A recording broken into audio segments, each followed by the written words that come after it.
Bueno, buen día a todos. Es un gusto para mí, es un placer inmenso estar aquí compartiendo con ustedes. No lo tomen tanto como una exposición, sino como una charla, ¿no? Por algo, el evento se llama escuela, ¿no? Aquí es una construcción plural también del conocimiento, horizontal, ¿ok? Bueno, el agua pertenece a la tierra, a los pueblos, a los espíritus de la montaña, no al capital. No se vende, no se alquila, no se embotella, se defiende. Esta era una frase que con frecuencia se escuchaban en las calles y en los cabildos durante el tiempo de la Guerra del Agua, lo que nos hace retraer el cuestionamiento sobre la pregunta central de qué es el agua. ¿Es un recurso natural? ¿Es una sustancia química incolora, insípida? ¿Es un bien común o es una mercancía? Y obviamente nos damos cuenta que en esencia esa es una pregunta meramente política. ¿No? Lo que está aquí no es el agua en sí. Lo que está en juego es quién controla la sociedad, porque quien controla la sociedad controla también el agua. Su uso, sus precios, controla en última instancia la vida misma. Durante siglos, el agua ha estado en el centro de disputas sociales, desde conflictos imperiales hasta disputas comunitarias por riachuelos, manantiales. Pero en el contexto del capitalismo contemporáneo, con su tendencia de mercantilizar todo lo que toca, esa disputa por el agua en Bolivia se convirtió en una auténtica guerra de clases. Óscar Olivera, el dirigente y la entonces coordinadora, ha resumido de esta forma. Él dice, el agua no era solo agua, era poder. Poder para vivir o morir. Poder para gobernar o ser gobernado. Vea, en las comunidades originarias, el agua era sagrado. La gestión hídrica se basaba en la reciprocidad bajo el respeto a la Pachamama. No existía definitivamente alguna noción de propiedad privada del agua. El agua era de todos. Con la colonización española y luego con la República, un modelo estatista, patriarcal y privado. Los hacendados se han apropiado de los ríos y lagunas y las comunidades fueron desplazadas. En su libro Agua para Todos, Sarah Hines dice que ya para el siglo XIX las élites urbanas de Cochabamba habían monopolizado las fuentes, dejando los sectores populares dependiendo de pozos, canaletas y agua de la lluvia. Incluso con la revolución del 52 y con su reforma agraria, no se ha alterado al fondo esa desigualdad. El agua seguía en las manos de pocos y los sistemas comunales que han sobrevivido estaban en situaciones precarias. Entonces, para dejar más claro y ser más específico, porque siempre resalta la palabra neoliberalismo cuando nosotros entramos en la discusión sobre la guerra del agua, nosotros no hablamos aquí del neoliberalismo como si fuera una desviación corregible, ¿no? Sino es la crisis misma estructural del capitalismo en su fase de decadencia senil que necesita convertir en mercancía todo lo que antes era común. Aquí entra tierra, los bosques, el aire, los minerales y también el agua. El Banco Mundial llegó a definir el agua como un sector subutilizado con bajo retorno económico. Es decir, demasiada gente utiliza el agua, pero no se paga lo suficiente. Y una vez que el Banco Mundial lo entiende así, la receta es clara: eliminar los sistemas comunitarios e imponer tarifas de mercado. Y es ahí donde, entre el periodo del 97 y 99, Bolivia se convierte en ese laboratorio, ¿no? El gobierno entrega el control del agua de Cochabamba al Consorcio Transnacional Aguas de Tunari, encabezado por Becher. El contrato incluía incluso el agua de la lluvia recolectada en los techos. Las tarifas se han disparado y se han convertido en un derecho vital, en una carga insoportable. El pueblo respondió en las calles, inaugurando ese nuevo ciclo de lucha. Esa cuestión central de si el agua es un derecho, una mercancía, la ONU se ha pronunciado al respecto en 2010 y reconoció el agua como un derecho humano, ¿no? Lo que es extremadamente ineficiente, insuficiente, porque al admitir o al afirmar que el agua es un recurso, un derecho humano, aún así la ONU no cuestiona el orden social que convierte todo lo que debería ser un derecho humano en mercancía. En Bolivia, el pueblo ha declarado eso mucho antes, ¿no? Y no en resoluciones internacionales como la ONU, sino con bloqueos, con cabildos y con barricadas. El agua aquí fue el campo de batalla donde se han enfrentado esos dos modelos de sociedad, el capitalismo global y la democracia popular directa. Ahora, mirando un poco más allá del agua, ¿no? Vuelvo a decir que la cuestión no es solo el agua, sino quien controla la sociedad. ¿no? Esta lucha ha abierto camino a algo mucho más profundo, que es poder cuestionar el orden burgués, el monopolio de la oligarquía y el imperialismo sobre los recursos y sobre la vida misma.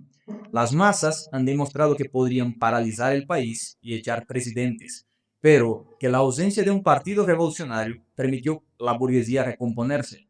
Y esa misma contradicción ya estaba presente en Cochabamba. La victoria sobre Bechel mostró la fuerza de la autoorganización popular, pero también los límites de una lucha si no se traduce en poder político duradero, ¿no? Entonces el agua fue ese espejo donde se ha reflejado este dilema histórico en Bolivia. O el pueblo decide sobre su vida y sus recursos, o lo hace el capital en nombre del lucro. Lo que comenzó una lucha por tarifas y se convirtió en un grito de dignidad. No queremos concesiones, queremos el agua, queremos decidir. Y esa consigna estaba contenida en una verdad mucho más profunda, ¿no? Que la lucha por el agua, vuelvo a repetir, sigue siendo la lucha por el poder en la sociedad.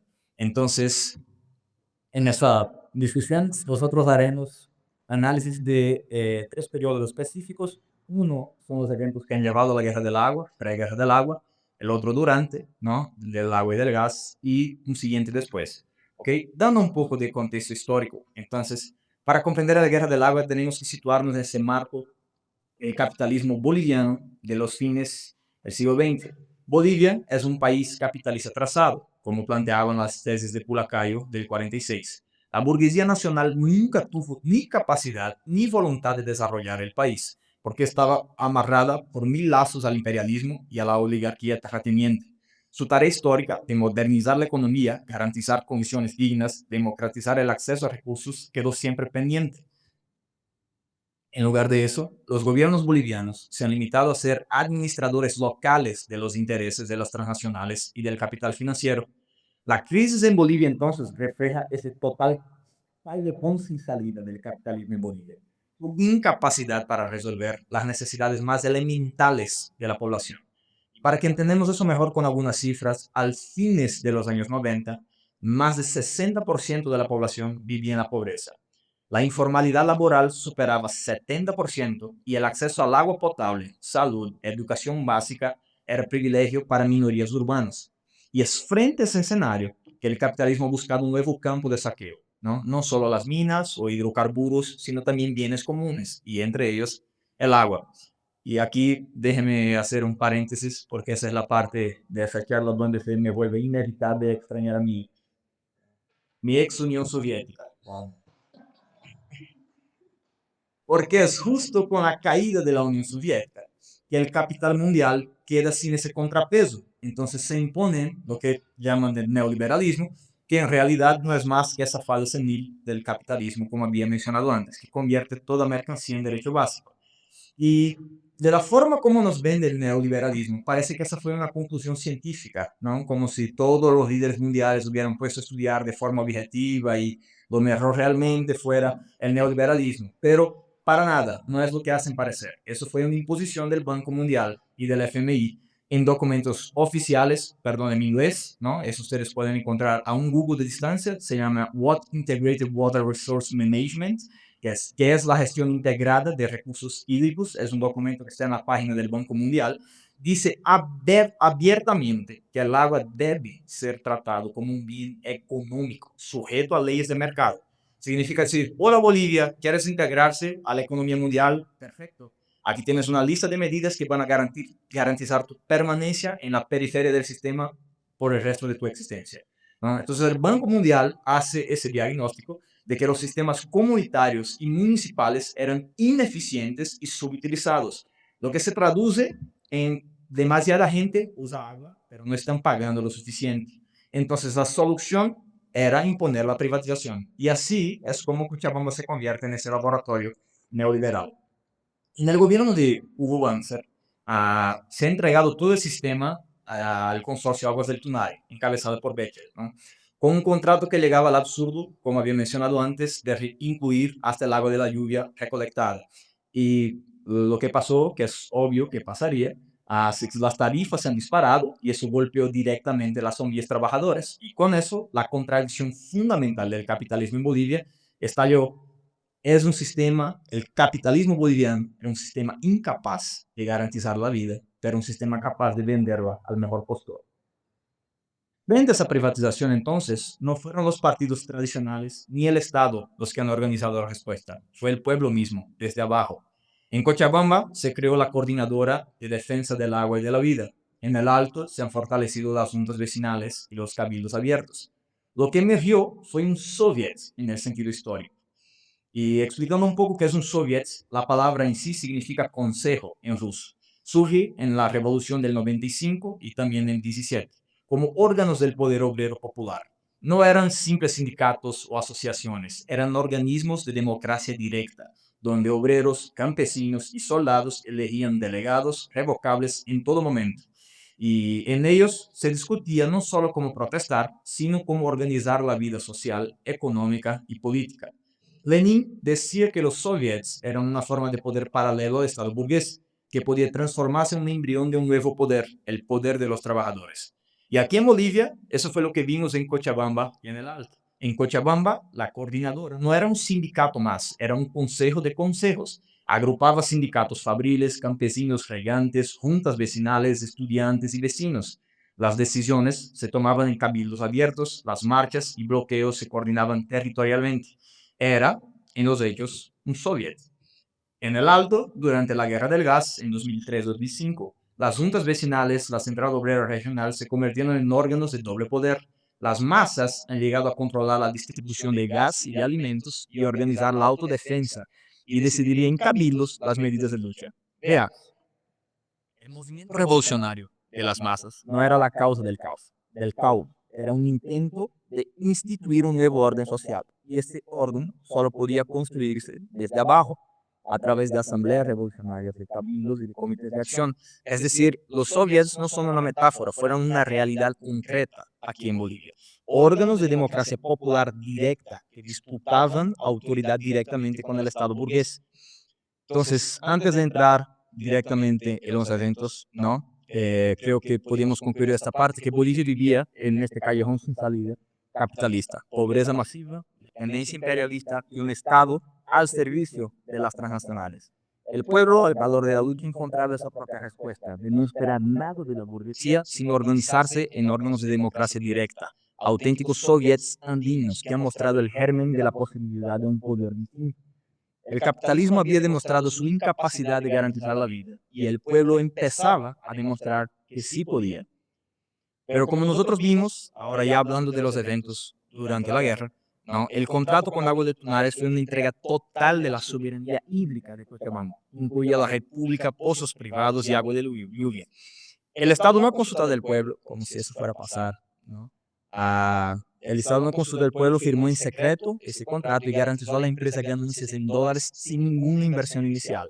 Y el resultado fue inmediato. En enero del 2000, las tarifas de agua han subido entre 35 y 200%. Para muchas familias trabajadoras, eso significaba tener que elegir entre pagar el agua o comer. La indignación se volvió insoportable. En las palabras de The Guardian, lo que se vio en Bolivia fue una reacción lógica de los pobres frente a un saqueo que los condenaba a la miseria. Los bolivianos habían comprendido que son ellos que tienen que pagar la factura de la privatización. Y frente a esa ofensiva del capital, el pueblo cochabambino empezó a organizarse desde abajo, ¿no? En enero nace la Coordinadora de Defensa del Agua y la Vida. Se trataba de una organización horizontal, amplia y diversa, que integraba sindicatos, campesinos, conjuntos vecinales, estudiantes y vecinos autoconvocados. Las decisiones de la coordinadora se tomaban en cabildos abiertos y asambleas territoriales, con portavoces que eran revocables en cualquier momento. Oscar Olivera emergió como uno de los voceros, pero siempre insistía diciendo: no hay caudillos aquí, ¿no? El caudillo es el pueblo. Ese carácter democrático y asambleario nos remite a que de forma marxista describimos como expresiones embrionarias de doble poder, ¿no? Formas de organización popular que sin proponérselo comienzan a disputar funciones que normalmente monopoliza el Estado, como organizar la distribución, coordinar la seguridad, decidir colectivamente la vida social. Esta guerra fue un proceso creciente, con hitos que marcaron la radicalización del movimiento. Aquí voy a hacer una cronología muy corta. En enero tuvimos el primer cabildo abierto, donde miles se han reunido en la plaza 14 de septiembre y se exige anulación del contrato y derogar la ley 2029. Empiezan los bloqueos, las marchas y la comunidad empieza a paralizarse. La ciudad empieza a paralizarse. En febrero, el enfrentamiento abierto. El gobierno respondió con represión y violencia. Habían heridos y detenidos. Y muy lejos de amedrentarse, el pueblo respondió con más organización. La solidaridad expande y la coordinadora convoca un paro cívico. En marzo, Bolivia declara estado de sitio. El gobierno suspende garantías, despliega militares y policías. El pueblo resiste con asambleas clandestinas y radios comunitarias que han tenido un papel fundamental en la ausencia de entonces las redes sociales, ¿no? En la divulgación de las juntas vecinales, y etc. La cocina entonces se multiplica. El famoso "el agua es nuestra casa", ¿no? Y en abril tuvimos, en fin, la insurrección popular. La represión se volvió letal con el que todos recordamos del asesinato de Víctor Hugo Urbaza, de apenas 17 años. Y ahí instala la indignación. Y tras días de bloqueo y enfrentamientos, en el 10 de abril, el gobierno se ve obligado a anular el contrato con el Lagos de Tunari. La retirada del Bechel no fue una concesión hecha desde arriba, fue una victoria arrancada por la fuerza organizada del pueblo. Las masas han demostrado que eran capaces de paralizar el país, de derrocar al gobierno y de abrir camino a un nuevo orden. La Guerra del Agua fue entonces mucho más que un conflicto por tarifas. Fue la primera gran victoria parcial contra el capitalismo global en Bolivia.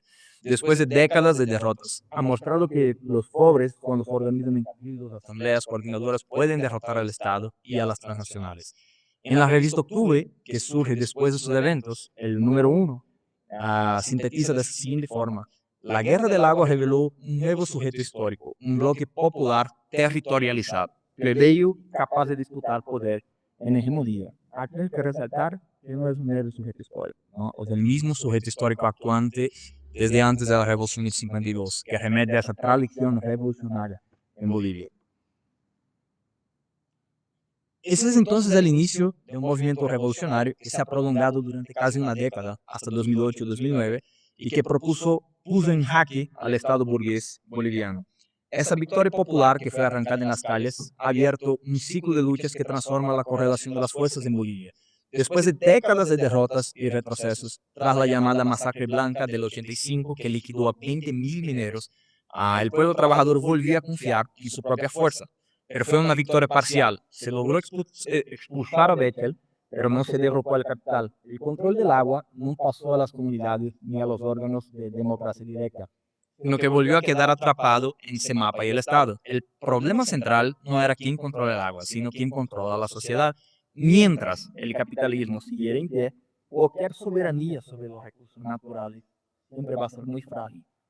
La guerra entonces trascendió las fronteras bolivianas y se convirtió en un emblema global de resistencia a las privatizaciones, citado en foros internacionales y replicado en luchas al otro lado del mundo. En África han luchado contra la privatización de recursos naturales utilizando Cochabamba como ejemplo, ¿no? Porque en Cochabamba se había demostrado que la población organizada podía derrotar gigantes como Bechel y el Banco Mundial. Banco Mundial que incluso después de sus acontecimientos fue cuestionado, ¿no? Por su posición. Implantando entonces, inspirando entonces ese movimiento antiglobalización en todo el planeta. Pero la Guerra del Agua solo fue el prólogo de una de las grandes insurrecciones que vendrían después. En 2003 a 2005, la lucha se trasladó del agua al gas, el que era un recurso estratégico en el país. Y aquí otra vez con una cronología muy breve, en septiembre de 2023, los campesinos iniciaron marchas y bloqueos, y el incidente dejó 6 muertos, incluyendo una niña de 12 años. En el 9 de octubre, el Alto declaró paro cívico indefinido. En 12 y 13 de octubre, la masacre en el Alto, que dejó al menos 67, en algunos cuentos 80 muertos y más de 400 heridos. 17 de octubre, entonces, huye Boni a Estados Unidos tras una huelga general de bloqueos nacionales. La Guerra del Gas también mostró la alianza del bloque popular indígena, campesinos, cocaleros, mineros, vecinos alteños, organizados, mujeres que sostuvieron resistencia y estudiantes. Y del otro lado, el gobierno de Sánchez de Lozada, entonces sostenido por el MNR, y las transnacionales del gas, que no dudaron en desplegar el ejército contra la población. En octubre de 2003, el pueblo del Alto se ha levantado contra ese plan del presidente Sánchez de Lozada de exportar gas a Estados Unidos por unos puertos chilenos, que muchos han entendido también como una burla, ¿no? Porque era Chile. El movimiento combinó bloqueos, huelga general y la llegada de columnas de mineros armados con dinamita a La Paz. La masacre, como he mencionado, de más de 80 personas en el Alto, reforzó la decisión de las masas de derrocar al GOM. Y al día siguiente, el 17, se escapa, huyó en helicóptero, y al día siguiente, en 18, tenemos tal vez uno de los puntos centrales de esta conversación que tenemos aquí. Cuando la Central Obrera Boliviana, la COP, convoca un enviado nacional, y ahí se reconoce que, en sus palabras, el poder había estado al alcance de las manos de obreros, campesinos y vecinos del Alto, pero que no se había podido tomarlo por carecer de un partido revolucionario capaz de dirigir el proceso. Esa autocrítica mostró la magnitud de la oportunidad perdida. La insurrección había derrocado a un presidente, pero no había conquistado el poder para los trabajadores. Las condiciones internacionales, me cabe resaltar, que en ese entonces eran súper favorables. Primeramente porque al inicio del siglo XXI, América Latina vivió una oleada de levantamientos. Tuvimos el argentinazo en 2001, la insurrección del Ecuador, el Caracazo como antecedente en Venezuela. Y además, los precios de las materias primas, en particular el gas y petróleo, han comenzado un ciclo de alza que hubiera dado margen económico a un gobierno obrero campesino. El aislamiento internacional que se podía haber enfrentado una revolución boliviana habría sido menor, ¿no? Ya que habría un clima de resistencia continental antiimperialista. Pero Bolivia se convierte así en protagonista de la lucha popular mundial después del colapso de la Unión Soviética.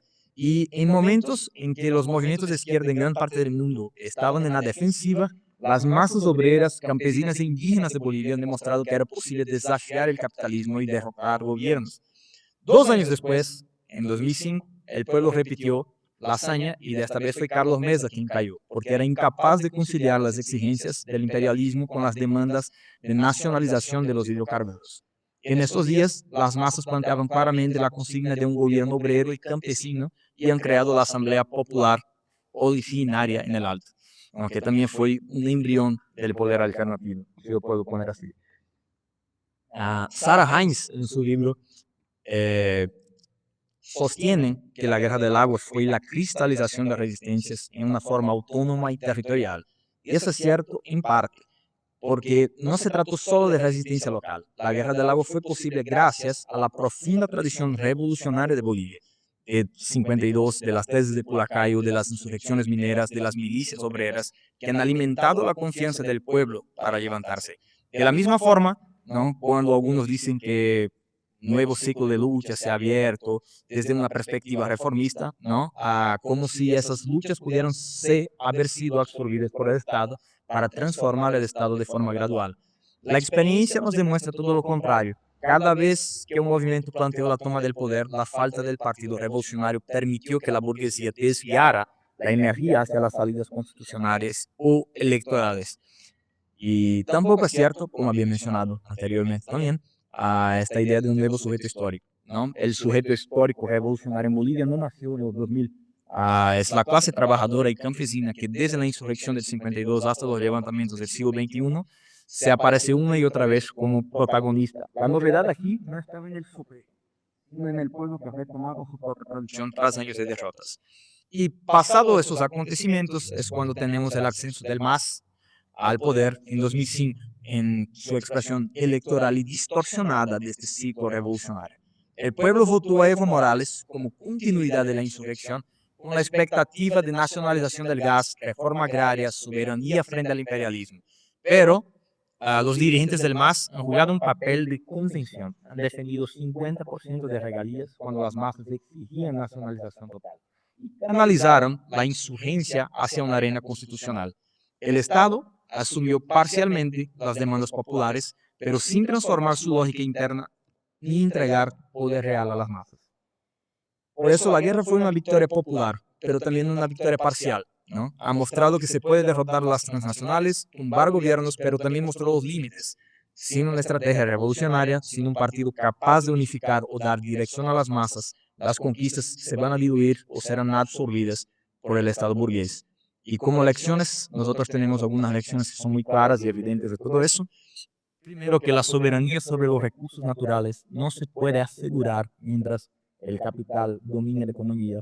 También que las formas de autoorganización popular, cabildos, coordinadoras, juntas vecinales, son esas expresiones embrionarias de doble poder, pero necesitan articularse en un proyecto consciente.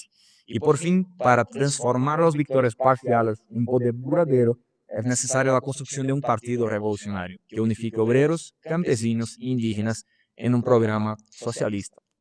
Ahora vean, no estamos hablando simplemente del pasado, acá, de un pasado remoto. Hoy, en plena crisis que estamos, se vuelve a plantear esta vieja receta de privatizaciones. El propio plan y gobierno de Tuto Quiroga, que yo merecía un nacional de insalubridad por haber leído, ah, menciona, el plan de Tuto Quiroga tiene 63 páginas. Si ustedes aprietan Control F en Acrobat Reader y escriben priva, aparece 43, 44 resultados. Es básicamente una vez por página. No, no es un detalle menor. La privatización es uno de los pilares centrales. Es decir, el mismo libreto que levantó la guerra del agua y del gas de entregar lo común a las manos de unos pocos, ¿no? En su propuesta económica, citando súper rápidamente aquí, Tuto plantea recurrir al FMI, organismos internacionales, para salvar la economía, lo que implica, otra vez, aplicar este mismo ajuste, ¿no? Este recorte social y apertura a privatizaciones. En la página 13, en específico, él sostiene que Bolivia no debe arriesgarse a recursos en exploración del gas o petróleo. O sea, que Bolivia no debe industrializarse, sino que Bolivia tiene que dejar esa tarea en las manos de inversión privada extranjera. En resumen, su plan es que gas, tierras, pensiones, infraestructura, energía y todo lo que está atado a la lógica de privatización se entregue al capital extranjero. Ah, y ahí nos preguntaremos, ¿por qué en un lugar que tiene tanta historia reciente como esa, se pretende convencernos de que privatización sería progreso? Y aparentemente hay muchas personas convencidas, de hecho, de que privatización sería progreso, ¿no? Y Marx nos da una respuesta bastante simple y eficaz, porque dice que las ideas dominantes en cada época son ideas de la clase dominante. Ellos, con el aparato mediático burgués, repiten una y otra vez que privatización va a traer eficiencia, tarifas más bajas y millones de inversión. Pero la historia de Bolivia demuestra totalmente lo contrario. Las tarifas más caras, servicios peores y represión violenta. Bueno, terminando aquí entonces esta parte sobre los acontecimientos del agua y del gas, la guerra del agua y del gas, entonces me gustaría hacer un análisis muy corto, ¿no? Desde nuestra perspectiva, ah, sobre sus eventos, sobre la privatización como acumulación por desposesión, ¿no? Vea, la guerra del agua principalmente no fue un problema técnico de tarifas, no fue una mala gestión estatal como defienden algunos. Fue un ejemplo claro de acumulación por desposesión. En Cochabamba, eso se traduce directamente en ese contrato con Bechtel y, vale recordarse, con total apoyo de la burguesía nacional, que en todo ese saqueo ha actuado como socio, ¿no? El Estado fue el garante de todo ese despojo y ha mostrado una vez más el papel del Estado no es neutral, sino el Estado siempre es el comité ejecutivo de la clase dominante. Aunque esas guerras hayan sido una expresión concreta de la lucha de clases en Bolivia, de un lado teníamos el capital transnacional, la burguesía nacional, no aliados a la ofensiva por privatizar y mercantilizar. Del otro lado, un bloque popular formado por trabajadores, fabriles, campesinos, juntas vecinales, etc. Esos conflictos, las masas no solo se enfrentaron a esas transnacionales, sino también su propia clase dominante. Clase dominante esa que nunca tuvo un proyecto independiente para Bolivia. Oscar Oliveira deja claro que la Guerra del Lago no fue solo un rechazo contra el contrato de Bechtel, fue un intento de inaugurar otra forma de vivir y de decidir. Y nosotros sabemos que esa nueva forma de vivir solo puede ser la dictadura del proletariado. Es decir, el poder de los trabajadores organizados en alianza con campesinos y pueblos originarios, reemplazando al viejo Estado burgués por un poder basado en cabildos, juntas y soviets. Lenin lo ha planteado muy bien, con claridad, en El Estado de la Revolución. La democracia burguesa es una cáscara vacía y solo la dictadura del proletariado, la democracia de los trabajadores, puede garantizar la planificación de los recursos en beneficio de la mayoría. En Cochabamba y en el Alto vimos expresiones embrionarias de ese poder, ¿no? La coordinadora, las juntas vecinales eran gérmenes de ese poder obrero popular que de haberse generalizado y centralizado podían haber reemplazado el Estado burgués. El papel del Estado en ese conflicto de los intereses del capital era reprimir e incluso asesinar cuando fue necesario.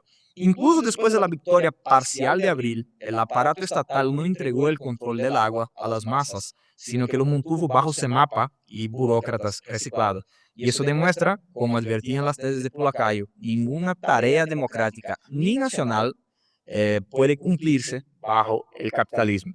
Mientras la burguesía controla el Estado, este seguirá funcionando como aparato de dominación de clases. Entonces, de principales lecciones, yo creo que la Guerra del Agua nos deja esta de que la espontaneidad no basta. El pueblo ha mostrado esa capacidad de organización, pero no había una dirección que articulara un programa político claro y por eso las victorias fueron parciales, limitadas. Y eso se hizo aún más evidente en la Guerra del Gas. El pueblo se levantó, paralizó el país, derrocó presidentes, pero en vez de tomar el poder, a la falta de un partido revolucionario, permitió que el capital se reacomodara y de esta vez bajo nuevas formas institucionales con nuevos rostros, como Mesa y luego Evo Morales. En otras palabras, el pueblo luchó, resistió, pero perdió. Perdió la oportunidad histórica de imponer el poder propio. Y esas guerras nos muestran entonces la fuerza de las masas, pero también ese límite, ¿no? En conclusión, sin estrategia revolucionaria de ruptura, sin un programa político comunista que plantee la toma del poder, sin un partido revolucionario que unifique y dirija obreros, campesinos e indígenas, no habrá transformación real. Habrá solo reacomodación dentro del capitalismo.